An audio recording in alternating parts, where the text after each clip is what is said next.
Hi, everyone. Officially welcome. We're so glad that you could join us today for this session. My name is Jen Kilpack, and I'm the Director of Communications for Community of Christ.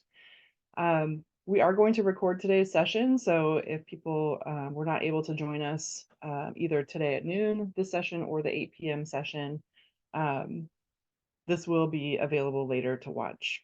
The Presiding Bishopric is going to share with us first, and then there'll be some time for Q&A at the end of their presentation. So I'm going to go ahead and encourage you to hold on typing your questions in the chat until the Q&A time. This just allows people to listen carefully, and it also helps the comms team who is moderating today not miss your question if it gets asked early in the chat. So again, thank you for coming today. And Ron, I think we're ready to go. Thank you, Jen, and thank you, everybody, for joining us today. We want to share some important information about Bridge of Hope and looking to the future, and also provide opportunity for questions that you might have. We're going to explore three primary topics. First, achievement of the Bridge of Hope retirement responsibility goal, and how this impacts the church's various retirement programs. Secondly, we're going to take a look at how the recent historic asset sale will provide financial stability for the church through 2029 as we continue to explore ways to develop and implement missional and financial strategies that will move us into the future. And thirdly, we're going to talk a little bit about why worldwide mission ties will continue to be essential to funding mission as we move into the future. Before I begin, I know that the news is still relatively recent, and we want you to know that you've been in our thoughts and prayers over the past several weeks. We understand that this news has evoked a variety of emotions, and we've seen many examples of the blessings of community as we've reached out to one another to hear stories and share reflections and simply be present for each other. This generosity of spirit is the essence of who we are, and one of the many reasons I have an abiding hope for our future. We also recognize the significance of this week we are moving through as we relive the significant events in the life and ministry of Jesus and his followers, which is the source of our inspiration and hope in all that we do in supporting the church's vision and mission for a more just and peaceful world. So we're going to get started with some information about the Bridge of Hope retirement responsibility, and Vim is going to lead us in that discussion. Thank you, Ron. As we shared with the church in late February, we have exceeded the Bridge of Hope retirement responsibility goal of 120 million, and all minimum balances have been removed from the affiliate investment pool accounts.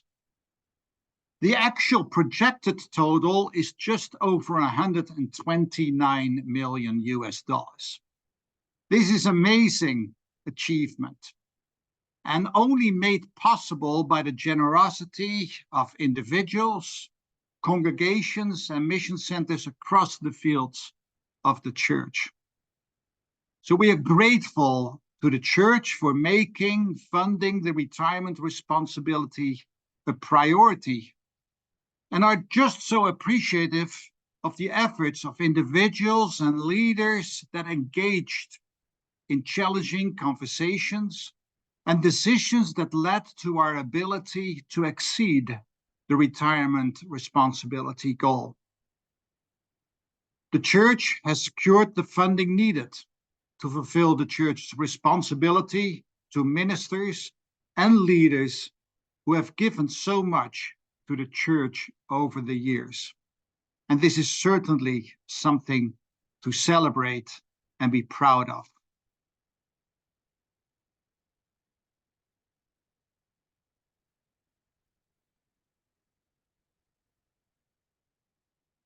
I'm waiting for this to pop up. Yes, thank you, Jen. And while that popped up, my script went away. So as you will see on the chart on your screen, the 129 million was achieved through jurisdictional contributions, individual contributions, and sale of property in many fields. It also includes the sale of the Book of Mormon printer's manuscript and seer stone. World Conference approved transfer of 4.2 million from the World Conference designated funds in the General Operating Endowment, and Presiding Bishopric transfers of budget surpluses and earnings from retirement, so from investments. We think it's important to explain that we do not have the $129 million in a bank account. Some of these funds have already been used since we started the Bridge of Hope endeavor to pay monthly retiree benefits that are part of our ongoing financial commitment each year. With the 9 million that exceeded the 120 million, plus some reserves in other funds, the church will purchase guaranteed retirement payments for participants that have earned a benefit under the pension plan where possible. The purchase of guaranteed retirement payments for participants eliminates the church's financial risk to fund these payments into the future by transferring them to a highly rated financial institution. The Presiding Bishopric is working with an employee benefits consultant and actuary to complete the process. We will provide ongoing updates through the June and December financial updates. Some have asked if there's any relationship between meeting the Bridge of Hope retirement responsibility and the recent sale of historic assets. The answer is no. It took some time after the first of the year to determine the status of pending contributions and projected contributions, and to receive an updated projection on the funding status of the retirement responsibility from our benefits consultant. And we were able to determine we had met and exceeded the retirement responsibility in mid-February and announced it shortly thereafter. The great news is that funding the retirement responsibility prior to the sale means most of the sale proceeds will be placed in endowments. We currently use a 3% spending rate of the liquid portion of our endowment earnings. The liquid portion represents funds that are invested in marketable securities and that earn a rate of return. With a historical rate of return of approximately 7% and inflation in the 2 to 3% range, this will allow our endowments to grow over time. Some have also asked if financial mismanagement led to the need to fund the retirement responsibility and to sell historic assets. First of all, we recognize that the term financial mismanagement is a judgment call. Let us assure you, in all cases, past and present, financial decisions are made with the best information at the time and always with one goal in mind: how to best support the mission of the church. And when it becomes clear that circumstances have changed and projections no longer match reality, budget adjustments have to be made. This is what occurred when a significant budget reduction was made in 2016. There were, of course, lessons learned from 2016 budget reduction. And as a result, a spending rate policy for the endowments was implemented in 2017 by the World Church Finance Board. The World Church Finance Board reviews and approves the annual budget and audit on behalf of the World Conference. You can read more about this in the updated frequently asked questions. At the heart of our financial challenges is a multi-decade decline in participation and contributor numbers in the United States that accounts for 95% of worldwide mission tithes funding. We have shared in many financial updates the trends that have been affecting the growing gap between income and expenses.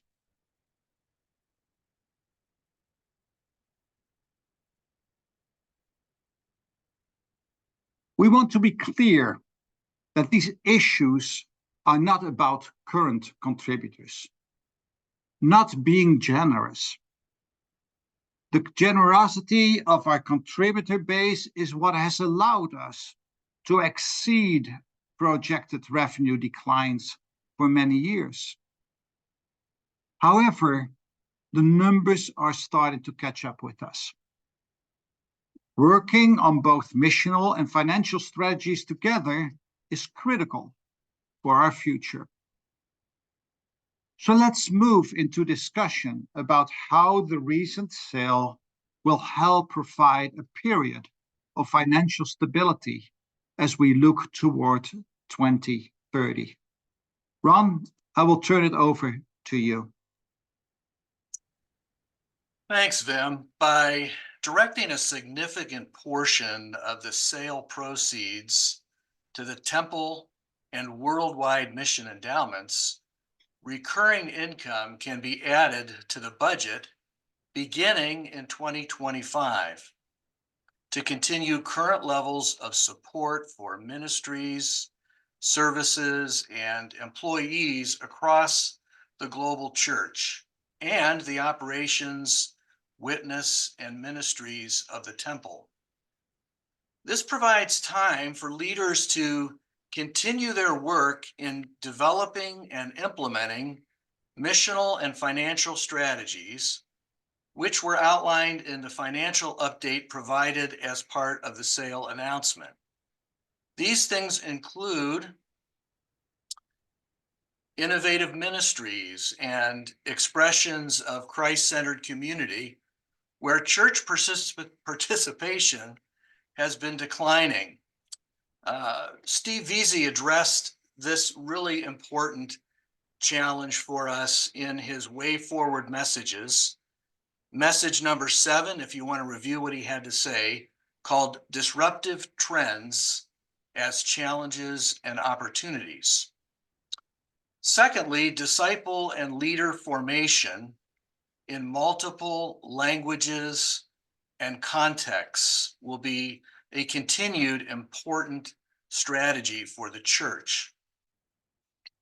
Thirdly, it's hard to believe that the temple is 30 years old, but the temple and the auditorium both have some capital needs that we will be needing to address as we look to the future, and we're in the process of assessing what some of those needs would be.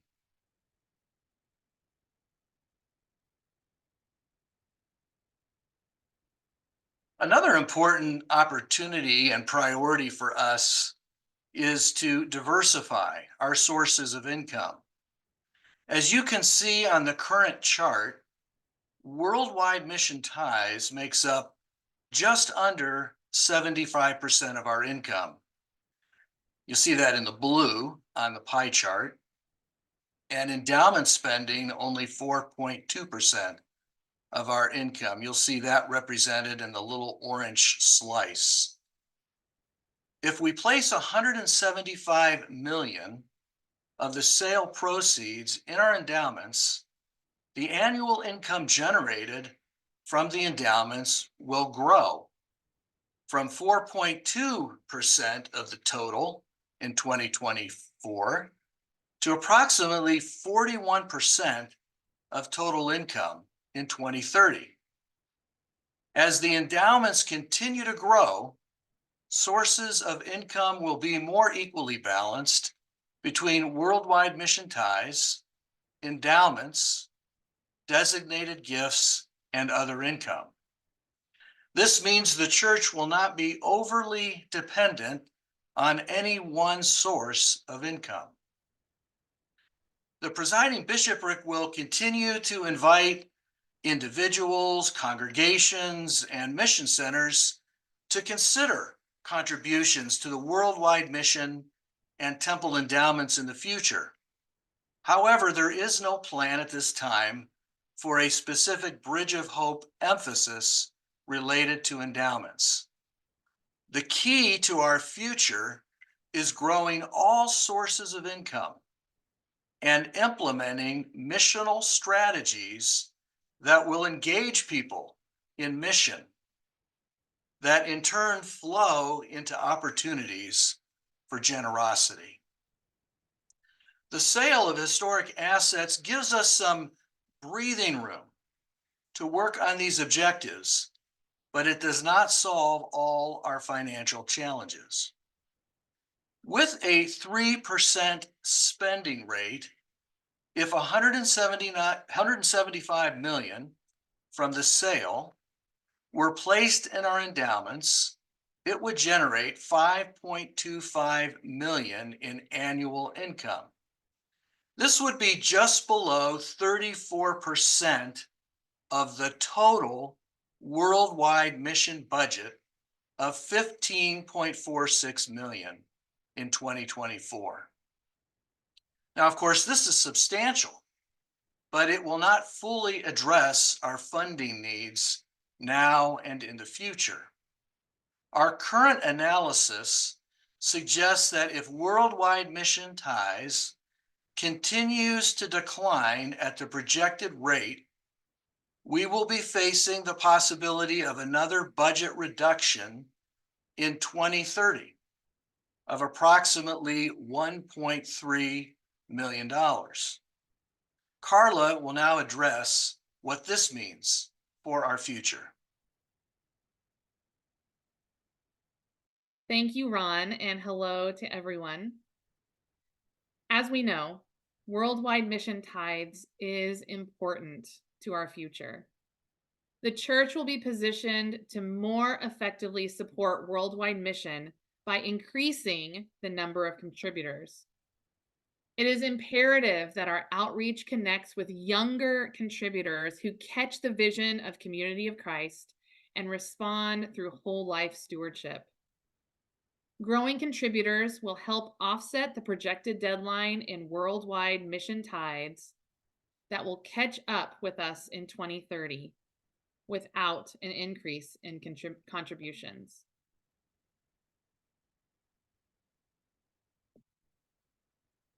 I'll give you just a second to check out this chart.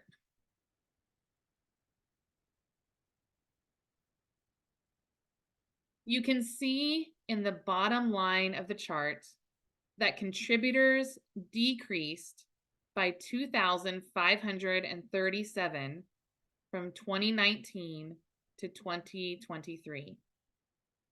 Contributors decreased by 2,537 from 2019 to 2023. However, over the same time period, the average contribution went from around $1,400 per contributor in 2019 to just over $1,700 per contributor in 2023. This demonstrates that the church's current worldwide mission tithes contributors continue to be increasingly generous. A contributor is a household in Shelby and often is more than one contributor. This chart highlights why increasing the number of younger contributors to our mission is absolutely essential for our future. If you want to study this chart more thoroughly, you will find it in the Presiding Bishopric report. Using the income generated by placing a large portion of the sale proceeds into the endowments will help fund a larger portion of worldwide mission support and temple operations and ministries. Endowing mission support functions provides opportunities for disciples to directly support mission through worldwide mission tithes in the following ways. 1, new ministry partnership opportunities that will enable the exchange of resources, whether it be financial, leadership, ministry, and that can happen between field and mission centers. 2, opportunities for designated giving, matching specific contributor interest and passions with specific missional opportunities. This will be especially important for younger generations of givers. Most importantly, though, while supporting key ministries and services around the world remains a priority, tithing is more than this. It is an essential dimension of our response as disciples to God's grace, generosity, and boundless love in our lives. The Presiding Bishopric will continue to work with the World Church Leadership Council and field leaders in guiding the church to pursue missional and financial strategies that will result in new income to meet our future financial needs. This will not be easy, but there is a strong commitment to address the challenges and opportunities before us. And as always, we hope you will carry the message that Worldwide Mission Tithes is changing lives and an essential part of our funding for mission strategy going into the future. Ron, I'm going to pass it back to you for the closing comments. Thanks, Carla. And, I just want to say again how deeply grateful we are for the generosity of our current contributors in helping to support the global mission of the church. Although the decline in contributors is very concerning, and Carla has addressed our need to work on that strategically, we also just want to pause in this moment and recognize the significant generosity of so many who support the worldwide mission of the church. And so thank you so much for what you do. In the Presiding Bishopric, we do clearly see the challenges before us as we look toward 2030. We've received notes and calls in our office from dedicated disciples and leaders who have shared their concerns about the future, but also their determination to participate in creating a hope-filled future for our movement and world. We will keep the church fully informed about our challenges and progress as we pursue missional and financial strategies for the future. And we'll do that through the Presiding Bishopric's June and financial updates. And so we would invite you to plan on reviewing this information when it's released. We always make the church aware of those opportunities.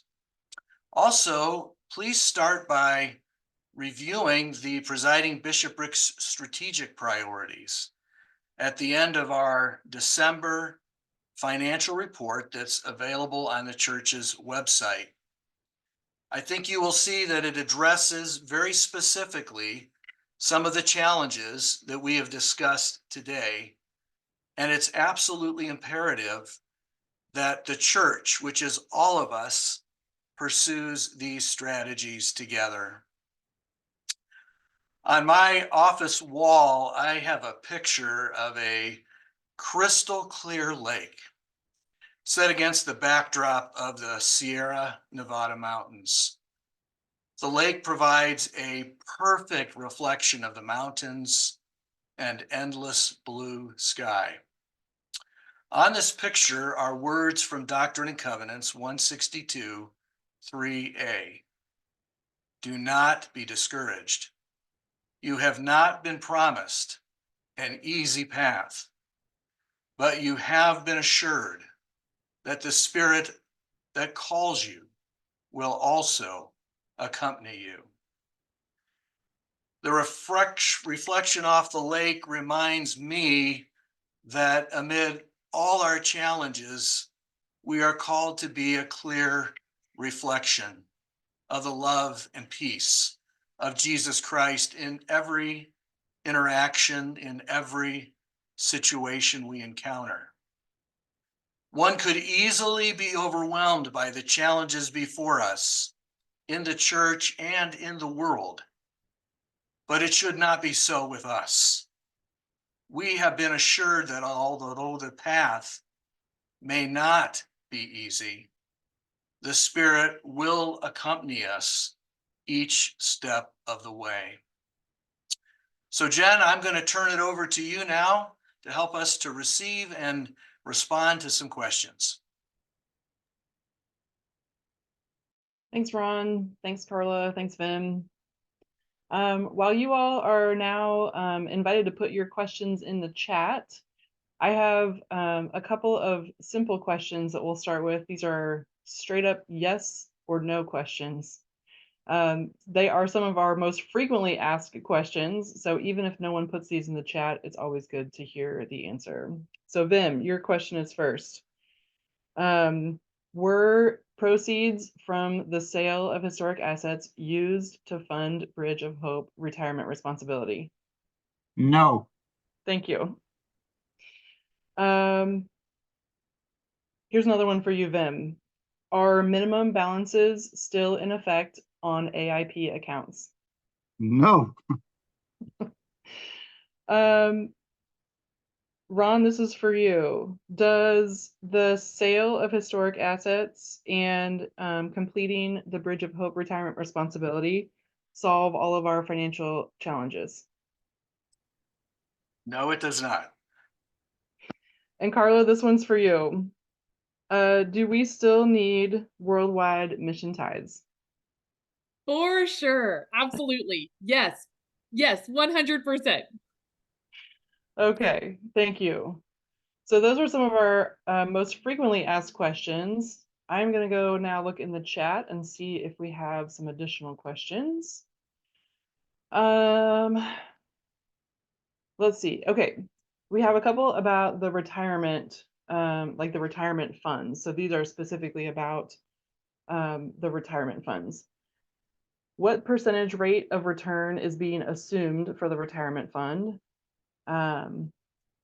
This is like well, there's like multiple questions here. So maybe answer that one first. That is what percent rate of return is being assumed for the retirement funds? So I'll answer that. So and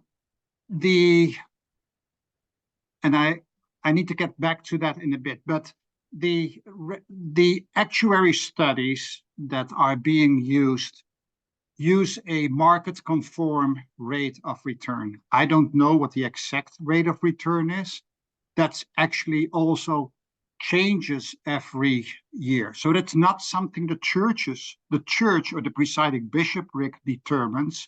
It's something that an outside actuary who has studied for that determines and publishes every year to us.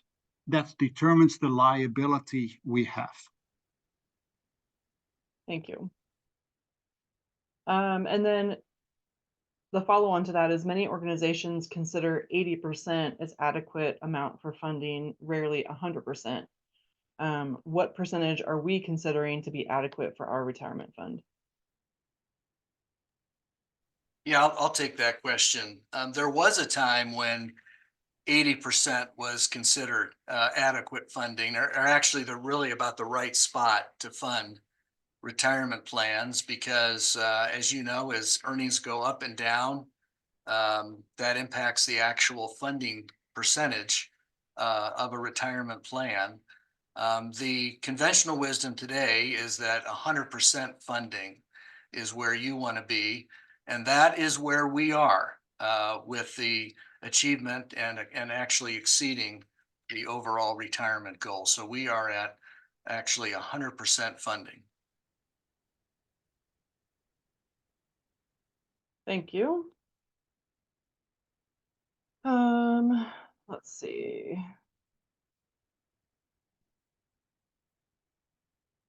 Just to clarify for someone, their understanding is that the income in the endowments grows through interest earned.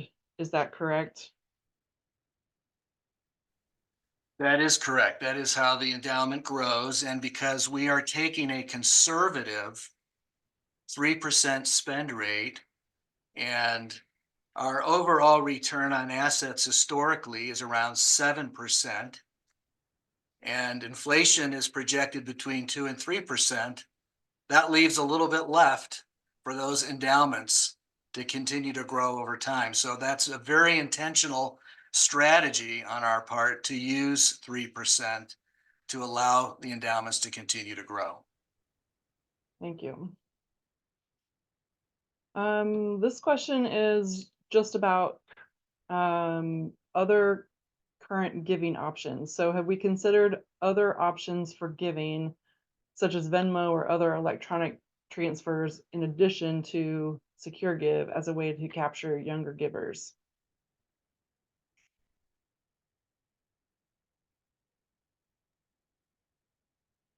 Yes, we have, and we have allowed for Venmo to be used in a specific way.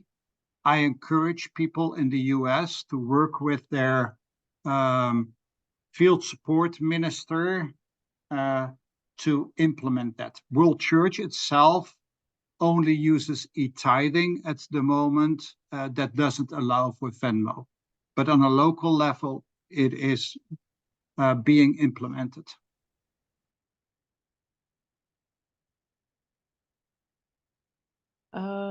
There was a comment, someone was agreeing that that was a good idea, but keeping in mind that with e-giving and e-payments, with the simplicity of that, someone does have to pay service fees.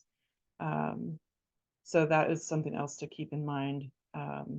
Even with e-tithing right now, I believe International Headquarters is covering all of the fees. Is that correct? That is correct. International International Headquarters covers all the fees, which is, depending on how people give, about between 0.5% and 3.5% of what people give through e-tithing. Thank you. Here's a question about other plans or plans to sell other properties. Are there any plans in the works to sell things like Stone Church or other properties?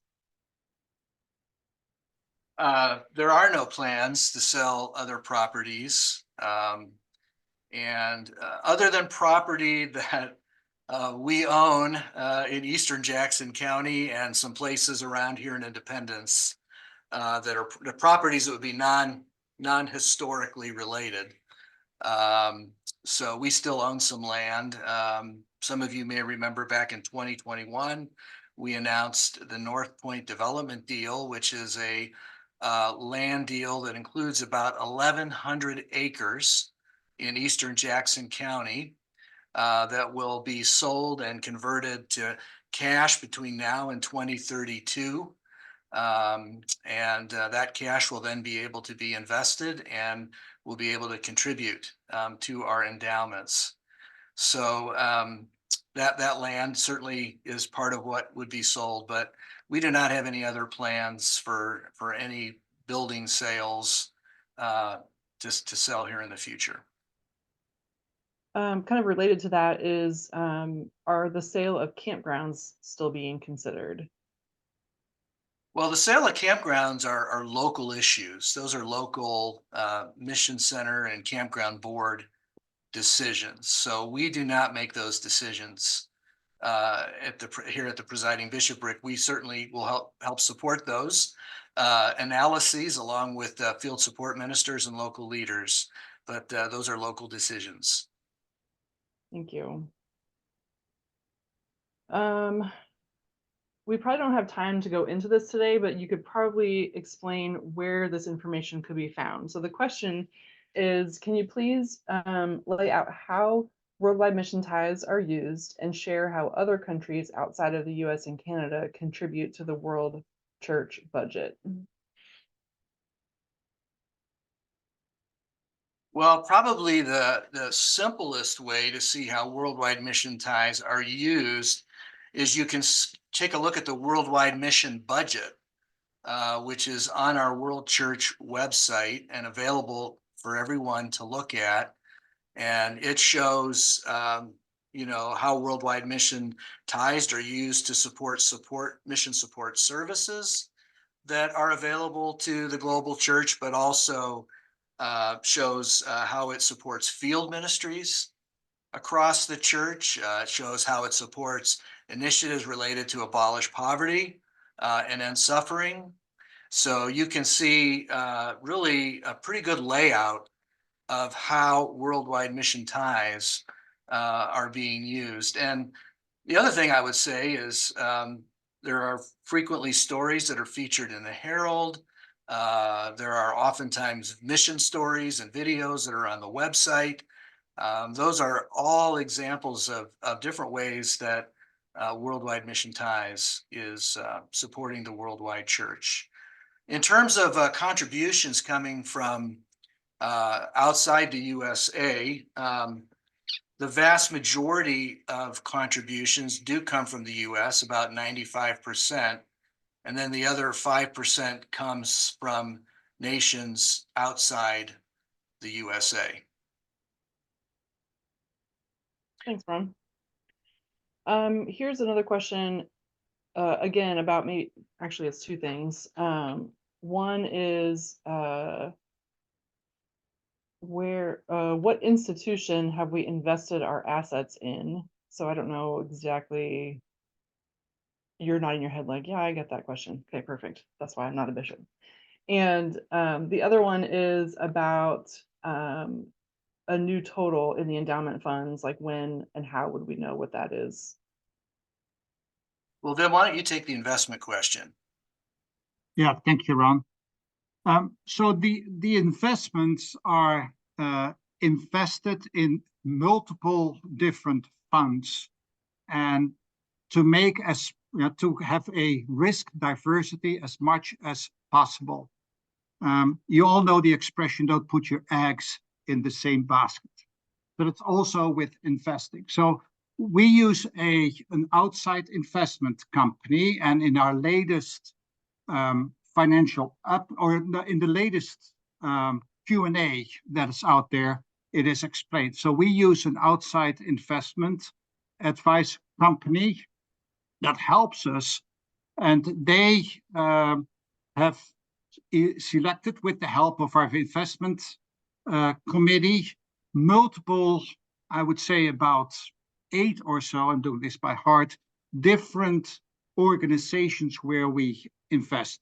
And those different fund managers then invest in multiple different asset classes, as it's called. That means we have bonds, we have other securities that we have. So it's a wide mix of things. I can't point you to, and in the end, it might be 1,000 companies or so. So it's not a specific number of companies or that we invest in. It is also bonds, etc.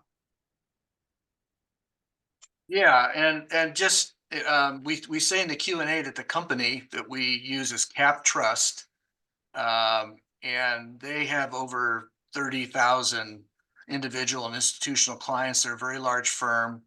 And one of the reasons we're using them is because they have been able to continue to refine their ability for us to invest in a environmentally and socially responsible way, which is really important to us, that we're not just earning a good rate of return, but we're investing in companies that would be consistent with our values. So that's another important information about our investments. There was a second part to that question, Jen. Can you? That was about where people can find out what the new totals are of the endowments when these funds are added to them.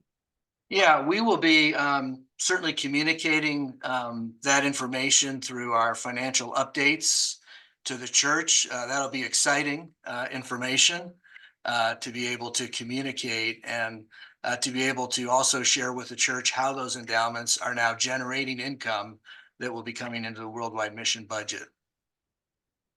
Along those same lines, is there information in those reports that says what percentage of the endowments are held in real estate versus liquid or cash funds? So we share that information with the World Church Finance Board, who manages and helps us to work through the annual process on the worldwide mission budget and audit. But knowing that that's information that's interesting to the church, we can definitely, share that in future updates with the church. So we'd be happy to do that. Yeah. I had a question too about, I'm kind of looking at time, so we have about 15 minutes. There was a question about how many current employees are still on a pension plan, and or has everyone that's currently employed been rolled over to, and this is a Canadian term, I think, but RRSP or some kind of like 403B kind of 401k plan. Well, back in 2015, we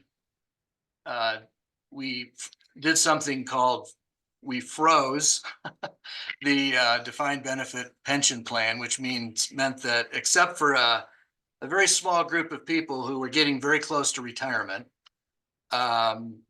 people stopped accruing benefits under that plan. And we implemented in the US a new 403B plan that's a contributory plan that has an employer match and an annual discretionary contribution. And so since 2015, folks in the US have been, most employees in the US have been accruing future benefits under that new plan. So when they retire, they'll have a portion of their benefit from the old defined benefit pension plan and the new 403B plan. Of course, in addition to that, we're funding retirement benefits in other countries as well. But those are continuing to accrue under those plans that they have. Thank you.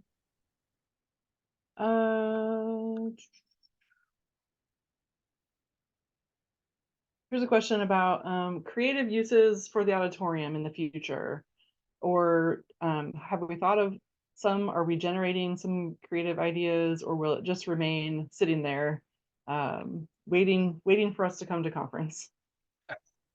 Well, it's always waiting for you to come to conference. So we hope you're planning to come to the 2025 World Conference. It's going to be an exciting event. But we are looking for ways to utilize the auditorium, actually the entire temple complex, more effectively. And as many of you know, we were a little slow coming out of COVID. We lost our director of security, sadly, to COVID, and we're in the process of actually making an offer this week to a new director of security that will enable us to get the temple opened up more consistently for public access and use. So we're really excited about that. A couple of years ago, the prior presiding bishopric commissioned a study in terms of use of the auditorium. And so the new presiding bishopric has the results of that report, as well as work we're doing here in the local Independence area, in greater Kansas City area, hoping that people can become more aware of what we think are these amazing spaces that we have that will be utilized more by folks in the greater Kansas City area. And but that's going to be a ongoing process of hoping to get those facilities more utilized. I don't see the time coming where we'd ever offset all the expense, but we're hoping that we can offset some of the expense of these buildings through more effective utilization. And we just want people to use them because we think they're great spaces. Here's another question about, of all the ways the funds are being invested and with various advisors. Oh, Stacy's answering that question online. Perfect. What is the average fee or percentage for the services provided? So I'm guessing, like, you know, what kind of fees are we paying for people to advise us?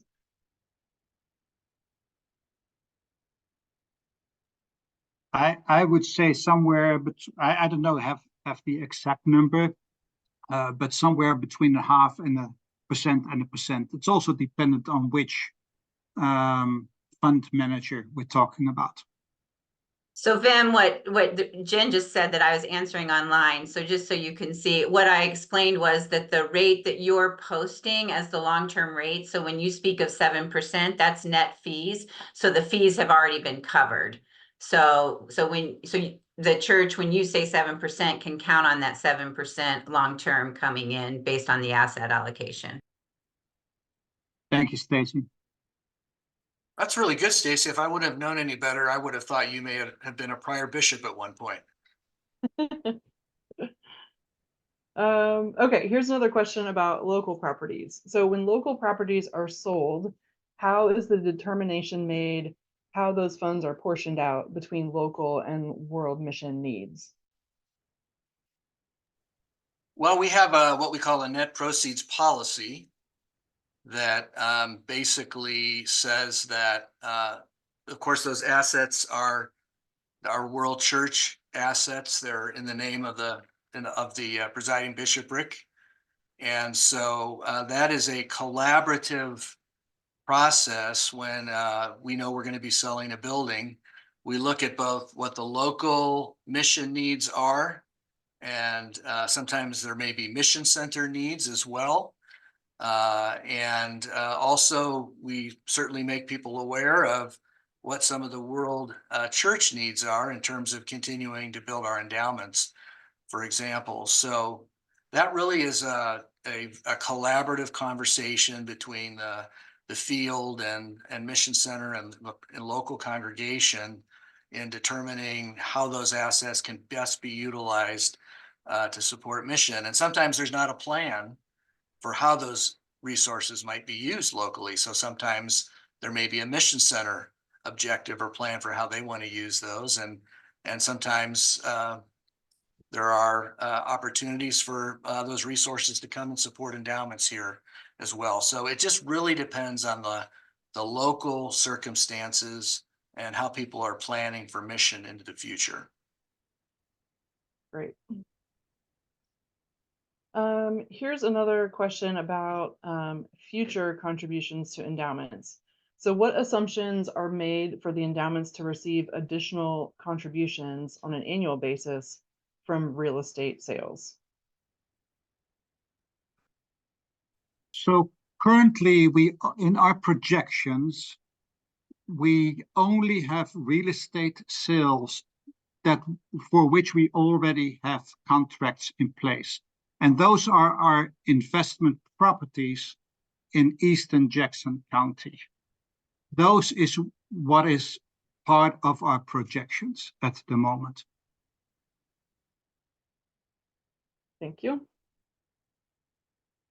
This one is a little bit different. If the Bridge of Hope is listed as a recipient of funds in my will, where will it go now? And does that have to be changed or updated? Well, it would not need to be, because as you will recall, there were two components to Bridge of Hope, and both the retirement responsibility as well as continuing to build our endowments. And we've indicated to the church that once we met the retirement responsibility, that any future designated Bridge of Hope contributions would go to fund the endowment. And so endowments. And so that's what those funds would be utilized for. Okay, thank you.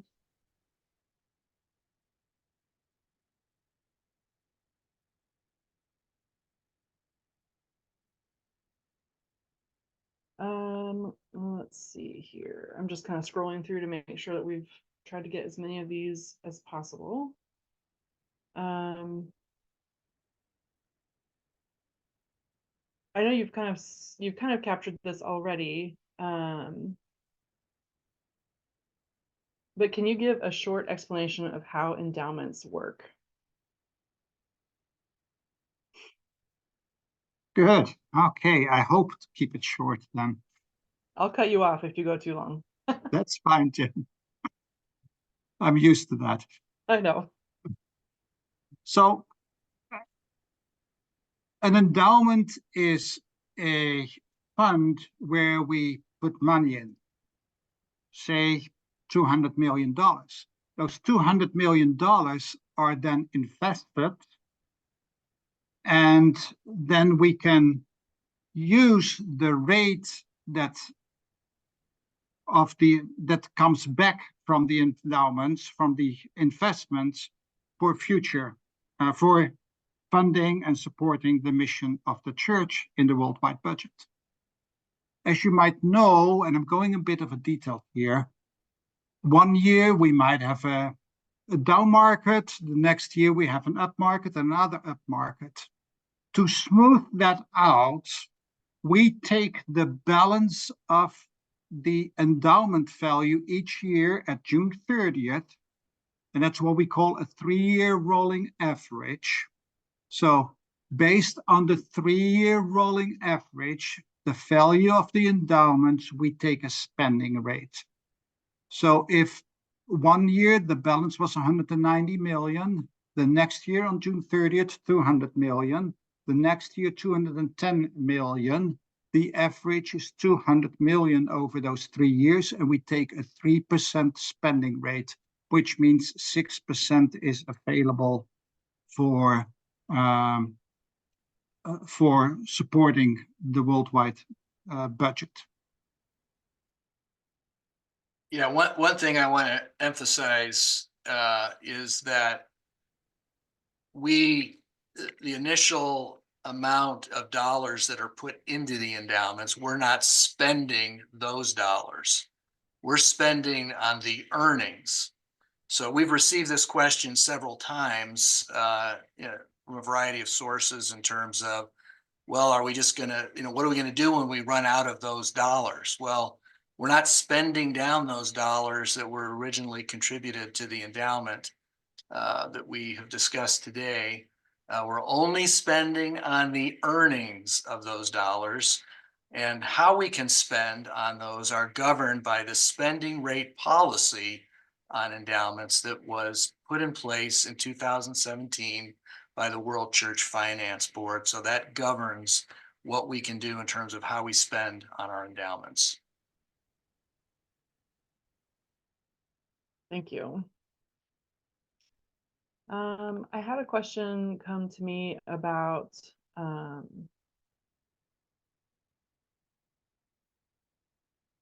where did it go? What needs to happen in order to hire more people outside the US, or what would need to happen to make that possible? Members need help, sharing the message of the church. I don't know if we have an easy answer for that.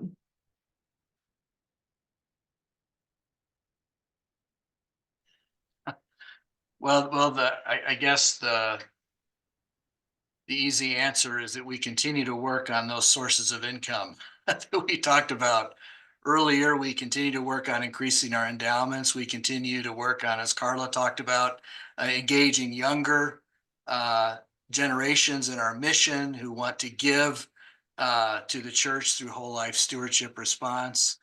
Those are the ways that over time we begin to expand the funds available to be able to have additional ministers supporting the church and mission, and not just outside the U.S., but there's a desire to have more ministers inside the U.S.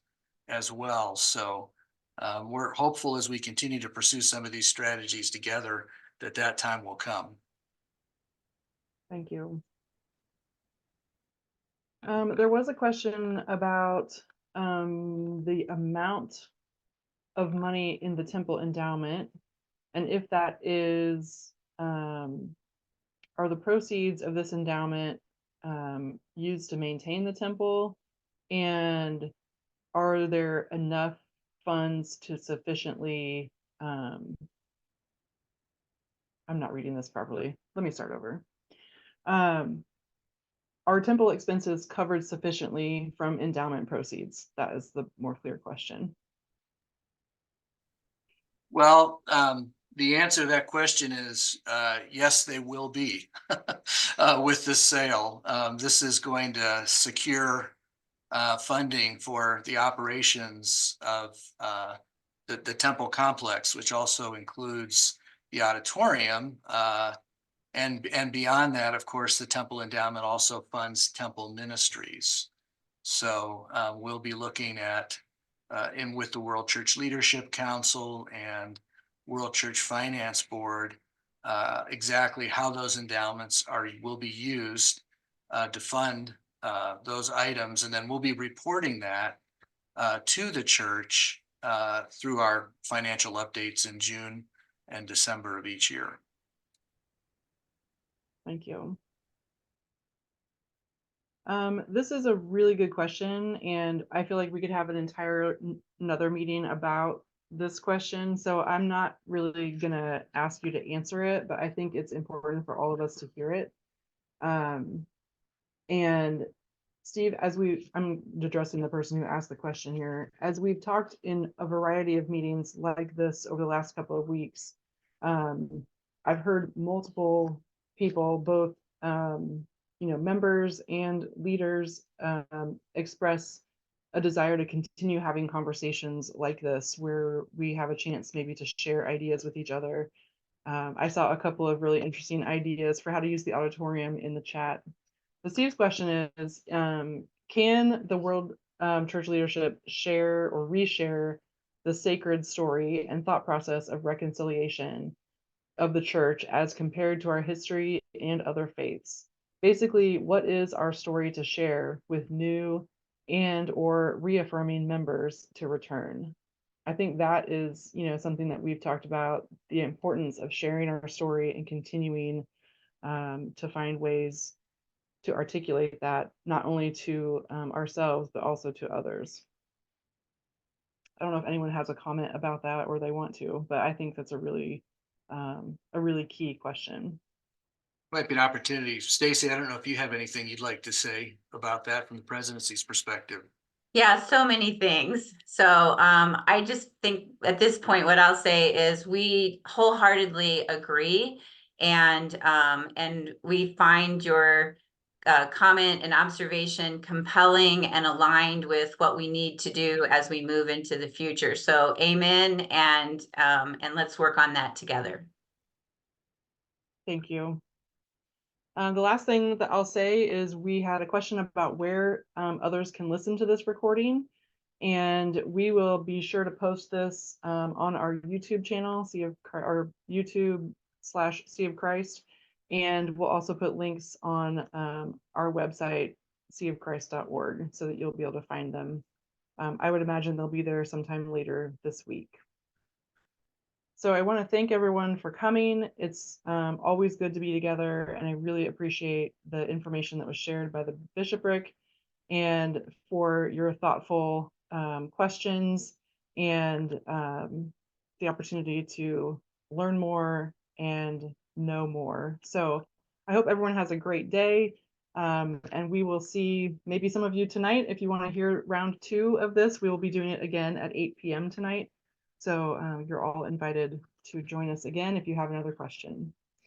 If your question did not get answered today, or you feel like we didn't answer it adequately, I would invite you to check out the FAQs on seaofchrist.org. There are, I think last time I counted, just over 50 different questions with answers. And if you can't find what you're looking for there, then please email the Presiding Bishopric at seaofchrist.org, and they can follow up with you on your question. Again, thanks so much for coming. We appreciate you sharing part of your day with us. Have a great day, everyone.